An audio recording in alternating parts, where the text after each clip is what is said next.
you don't like flossing, there are different options that you can check.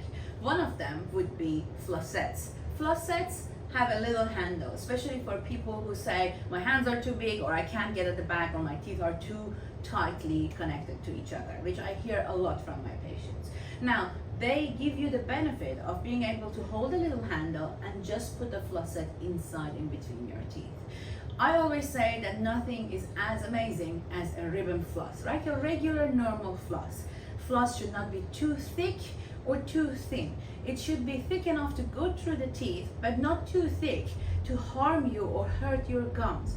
That being said, if you haven't been flossing for a very long time, there is a very good chance that your gums start bleeding. It all is a habit. If you give it time, if you go see your dentist or hygienist and make sure that you have had a professional dental cleaning, then the bleeding will stop eventually if you keep going on by flossing. The second option that's very popular these days is water flossers. They're everywhere nowadays and they are being recommended by different dental professionals.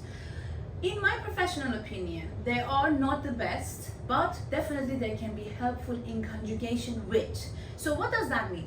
If you have some sort of gum disease going on, bleeding gums, and you go see your hygienist or dentist and they tell you, you know what, floss and then use a water flosser to even do a better job, that makes sense.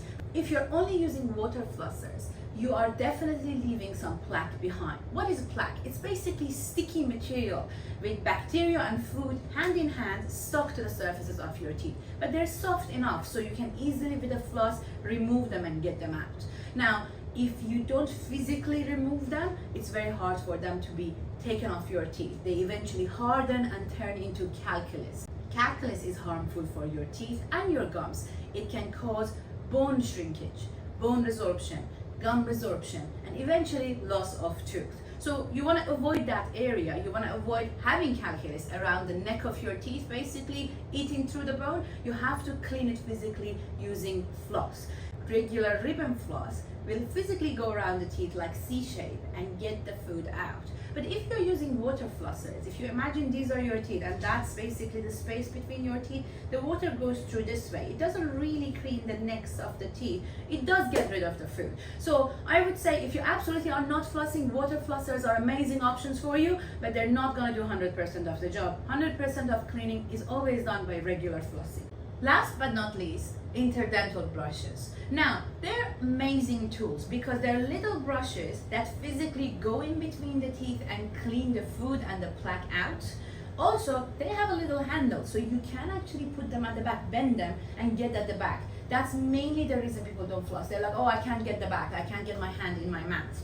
So it's very important to make sure that you use the right size of the interdental brush. What does that mean?